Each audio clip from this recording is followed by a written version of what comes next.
Hello everyone, I'm Joe Ackourey, and welcome to the Fly of the Week. For this episode, episode 70, I'll be tying a green drake Compara dry fly. Green drakes typically start appearing on my home waters here in northeast PA around the end of May and lasting until the first week or so of June. The hatch usually commences around late afternoon and goes well into the evening. I'll typically tie this fly in sizes 6, 8s, and 10s on a long shank dry fly hook. To be honest, I've had some mixed results with this fly. I've done quite well with it, and I've also been served a good dish of humble pie with it. So, to combat that dish of humble pie, if you want to call it that, I tie a hackled version. It's the exact same fly with a hackle wrapped around it, and I clip the base of the hackle off, and it pretty much looks like a hackle Compara done dry. The hackle that I use is a grizzly hackle mixed with a light brown hackle. And it seems to mimic those struggling, I mean, these bugs are huge. It'll imitate that struggling mayfly flopping on the water, and it makes it much easier to skitter this fly. And it may entice a trout to take that fly. So there you have it. So without further ado, let's get started. All right, guys, here we go. The green drake Compara dry fly. Start by placing your hook in the vise, making sure that the shank of the hook is relatively parallel with your tabletop, and begin covering the entire shank of the hook with thread.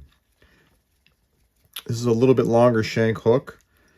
It's not your standard dry fly. It's a 94831, and I'm also using a pale yellow. These green drake flies are quite large. You know, the bodies are over an inch long. So this hook will work nicely. So I just want to give it a good foundation of thread, like so. And then I'm going to wrap up 75% of the hook shank, maybe 70% of the hook shank, and that's where my wing is going. So after that is completed, we're going to tie our wing in. And our wing is going to be made from my Compara done deer hair in a medium shade. So I'm going to grab a good amount of that, at least a gap's worth.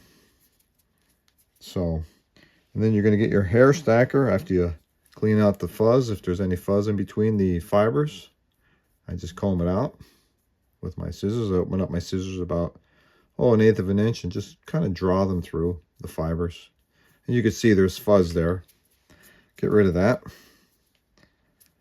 So now these are my cut ends of the deer hair. These are my natural ends. I'm going to place the natural ends in the hair stacker. And I'm going to stack that up really nice. And let's see what we got here. Very nice. It looks like it was cut with a blade.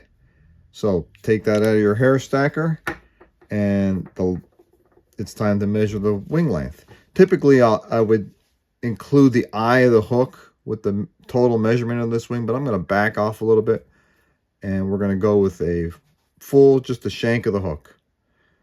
So, as in previous episodes, I spin my thread, tighten my thread up with a clockwise or counterclockwise rotation of the bobbin, just to tighten up the thread, and I'm going to begin to wrap that wing about 10, 12 times,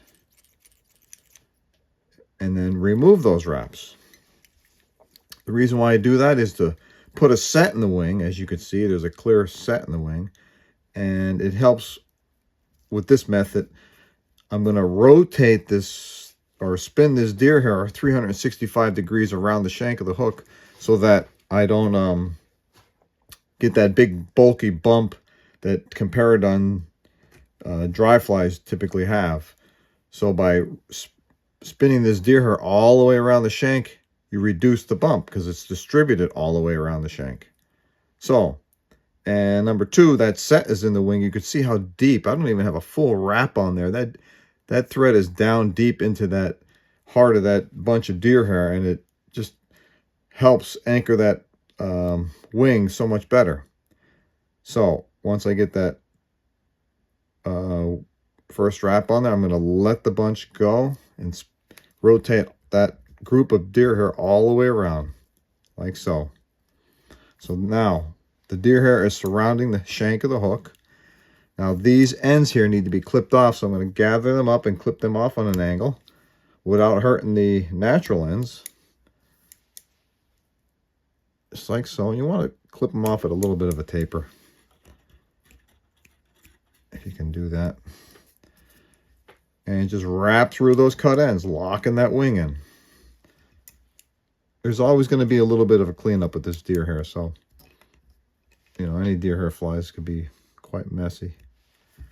So once that's locked in, I'm going to gather that deer hair up that spun 360 degrees around the shank and lock that in.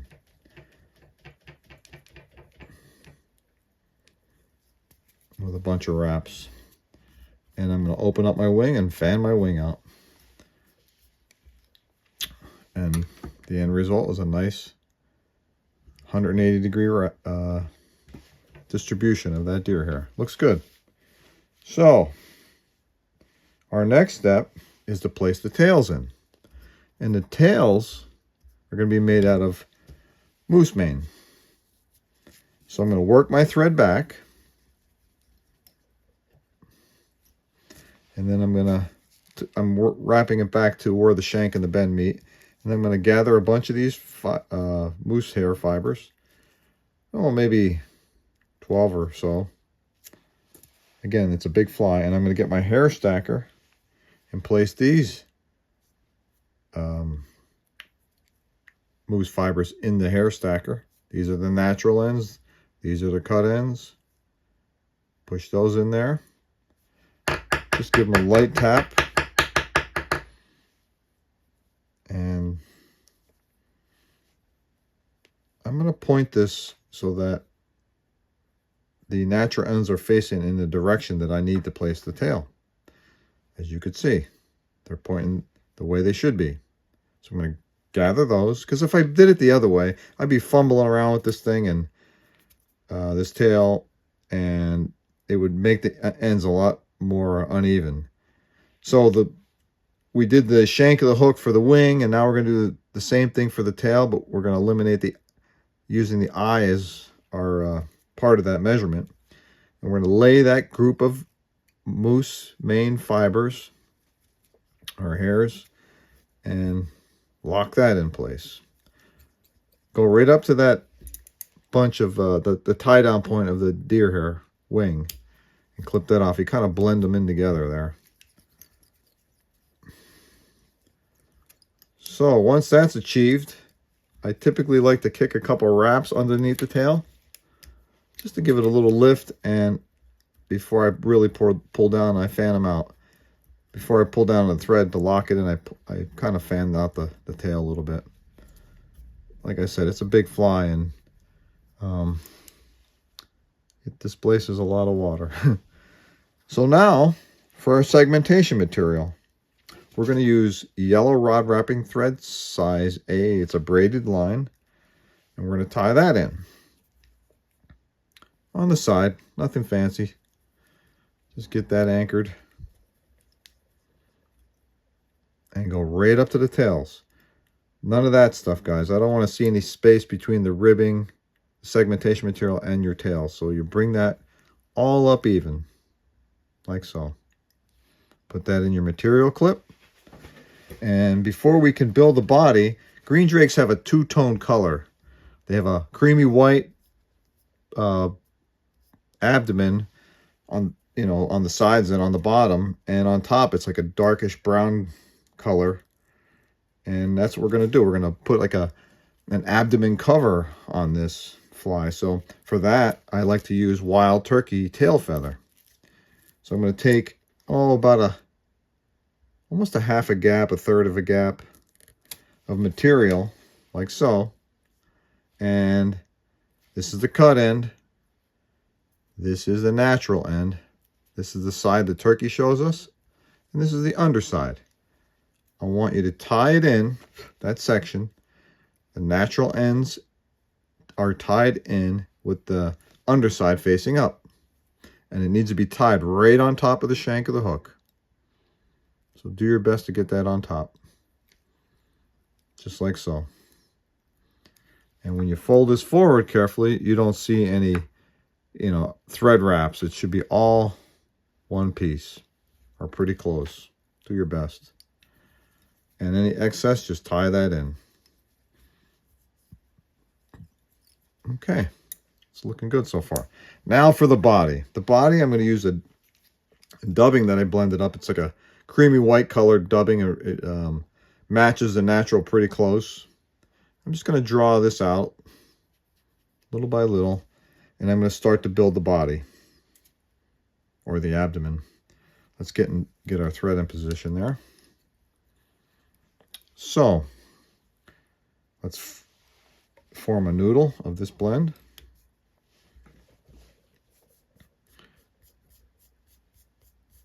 Take your time and do it right.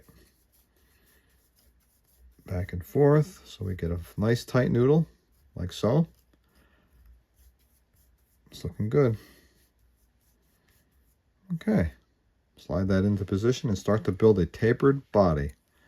It's a very slight taper going up the shank of the hook. And again, these are pretty beefy flies. So to achieve that taper, that slight taper, you want to just kind of lean those wraps one up against the next. There we go. And just build it up. Another application. Form that noodle.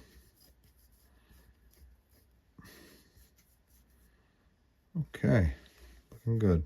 I'm going to pull this wing forward a little bit and continue the mission of building this abdomen.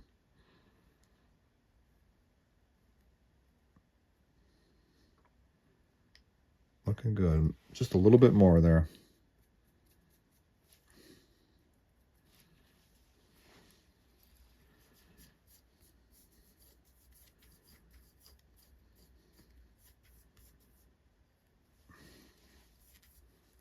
Okay, now we're getting close to the wing.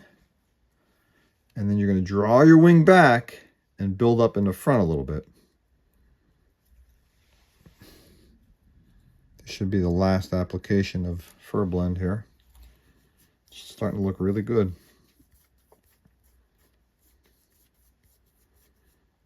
So in the intro to this fly, I spoke about I've had some great results with this fly, or good results with this fly, and at other times I was served a good dish of humble pie. So, and like I said, to combat that issue of getting skunked, I would also come to the water with a hackled version of this exact fly. But let me just put some in the back there. I saw that I was a little lean in the back. And finish that off there. We're good.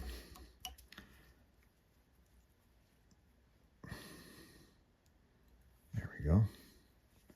So the hackled version, it's this exact fly with the exact wing. I'm just wrapping a grizzly and brown hackle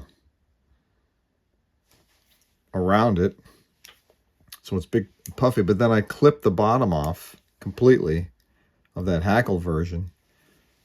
And yeah, it imitates, it's easy to imitate those struggling freshly emerged green drakes. They were kind of flopping around in the water, and I could kind of get jiggy with it, and it reacts a lot better than just this wing here. Otherwise I'm just dragging it, and but the hackle version will imitate that. So I go, like I said, I go to the stream with 2 flies and hope for the best. So let me get my thread back to where I need it. It's going to kind of go right up against the wing. And I'm going to fold this case over, this abdomen case, carefully over the entire abdomen, like so. I'm going to lock it in with my thread as close to the wing as possible. And like I said, this fly is a two-tone colored fly. Dark on top, lighter on the bottom, much lighter. I'm going to kick a thread wrap underneath the tails.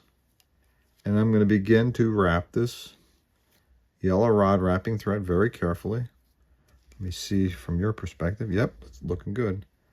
And opening up this segmentation a little bit more as I go up the shank.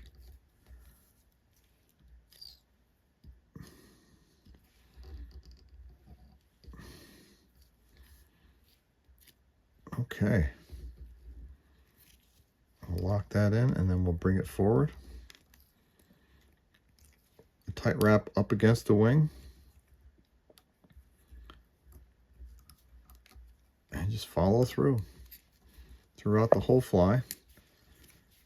Tie it off. And again, I like to always fold any ribbings over that I have so that it secures it much better. Clip off this abdomen cover. Your wing is going to be a little messed up. You have to fix that up a little bit. You know, we got to clean it up when we're done. And now just tie your knot.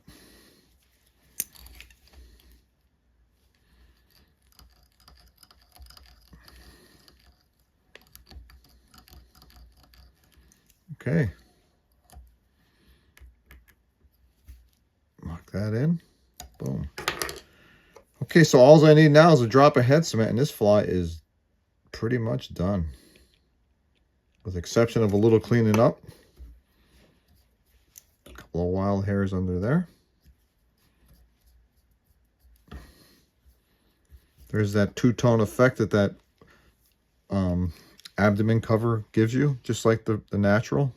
It's a great pattern, guys. Like I said, it doesn't always work, but I've had some great success with this pattern. And again, I also go to the stream with the hackled version. It looks just like this, but there's, you know, a good, maybe 3/16 of hackle in front and behind the wing, and a grizzly and a brown hackle. And I'll just trim the bottom of it, you know, right off, just like it looks like a Compara done with hackle. And I can kind of I could skitter that across the surface. You know, it imitates the struggling, you know, emerger popping up on the surface, and it works well. You know, just another way to entice a strike from a trout. Yeah. So there you have it. This version of the green drake Compara done. I highly recommend you using this if you get lucky enough to encounter a hatch of these guys. You know, there are some streams that have epic hatches of this here in Northeast PA. But, yeah. I just want to thank you so much for joining me in this episode of the Fly of the Week. And I'm looking forward to seeing you in the next. If you like the content I'm pushing out, please subscribe. Tight lines, guys.